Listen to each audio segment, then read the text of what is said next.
Gentleman and lady, this is a Paradox video that has never been done before, but this channel always wants to do unique content, so today I want to delve into why China banned Hearts of Iron 4.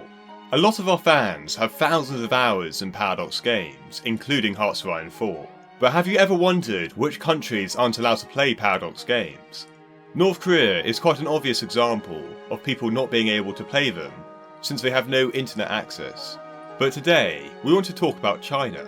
This is the biggest country in terms of population in the world, and it has a significant gaming community. Although I'd say Paradox games in general target a Western market, some of the most popular mods on Paradox games tend to be mods that translate the game into Mandarin. Therefore, it's clear that there's a sizable market within China, and given the fact that they have 664 million gamers in the country, which is just under twice the size of the United States population. Even if a tiny proportion of Chinese gamers wanted to play Paradox games, this would have a significant impact on the Paradox niche. In this video therefore, I want to assess why Hearts of Iron 4 was banned in China, and what made China oppose gaming, especially in recent years. Also, we're trying to get 75,000 subscribers by the end of the year, so if you love this sort of content, why not click the button? So I firstly want to give a bit of context to Hearts of Iron 4, as a lot of people might not have played it on our channel, although feel free to skip ahead if you know a lot about it. Hearts of Iron 4 is a strategy game set in World War II, and is one of Paradox's most popular games, especially recently with a No Step Back expansion being released. The game probably has one of the best combat systems for Paradox games, and you can take command of any nation in World War II. This is probably one of the most engaging conflicts in history, with the consequences of this war still being shown today. Most players tend to stick with nations in Europe, given the fact a lot of people who play this game are from there. But Asia has lots of flavour, especially when Paradox released an expansion for the region. At the start of World War II, China was the first country to enter the war, and there was a clash between Chinese and Japanese troops at the Marco Polo Bridge in 1937. At the beginning of the game, China is divided up significantly, with a lot of factions trying to control the region in the game. I now want to discuss the Chinese government's attitude towards gaming in general, and particularly in recent years.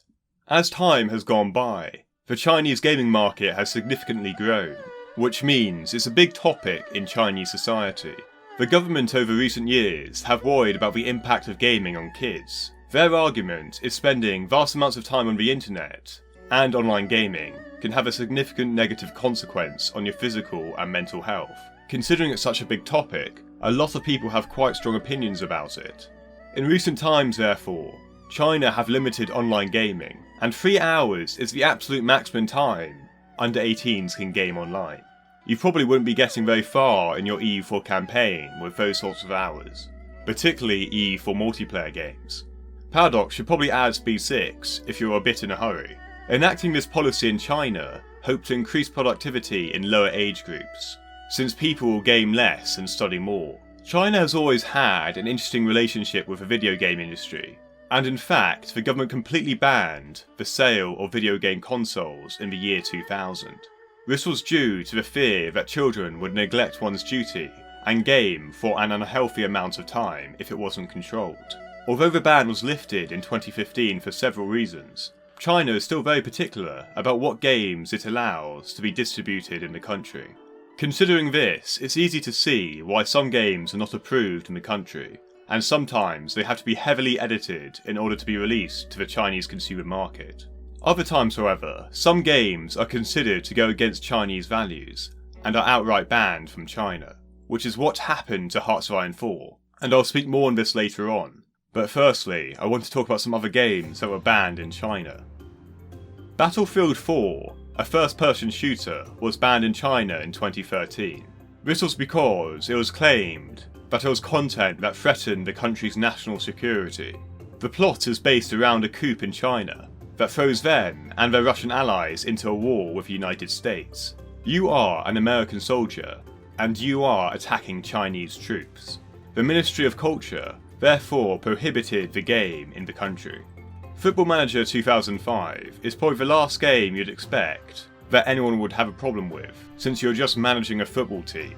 However, the game portrays certain territories that are seen as a violation in China, and the Minister of Culture banned the game. One problem was the game showed Tibet to be its own independent country, and the legal status has been an issue for decades. You could be fined for distributing this game. So, I think I've given enough context for China's attitude towards gamers and gaming. Let's now focus specifically on Hearts-of-Iron 4 and the Paradox niche. Paradox, like a lot of gaming companies, has an eventful history with China. China banned Hearts-of-Iron 3, and it wasn't particularly hard to see why. The game was set during World War II and touched upon a numerous amount of sensitive issues.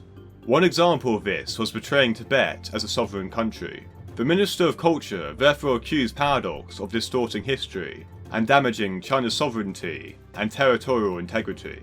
The trend continued for Hearts-of-Iron 4, and the Chinese government claimed that Hearts-of-Iron 4 is distorting historical facts in describing the regimes of Japan, Germany and Italy during World War II, combined with some of the independent sovereign countries like Taiwan, which is a province of the Japanese Empire at the beginning of the game. All these factors the Chinese government claims distort historical facts, and violates China's gaming and internet service regulations.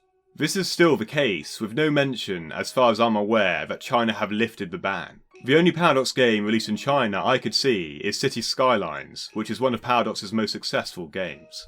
Whether we see Paradox games being banned in China for the foreseeable future will be interesting. Paradox in 2016 were keen to release Stellaris in China, but sadly it never took place. Tencent, one of China's biggest gaming and media companies, has a 5% stake in Paradox Interactive. So maybe new Paradox games could be released in China in the future, but you cannot say for certain. Regardless, I'm sure loads of Chinese gamers can play the games, and get them through other ways. What do you guys think of the Chinese gaming policy though? I've always found the comments quite interesting, as you can get many different perspectives from a whole host of countries. I for one, am quite intrigued in general about what is the next step for gaming in the future. Parts of society for some time have viewed gaming in a negative way and consider it unproductive for people, but there is the argument that it's sociable with your friends online and reduces your stress. Will internet addiction be a problem for the future? Or is it overhyped and the majority of people can control how much time they spend online with other people?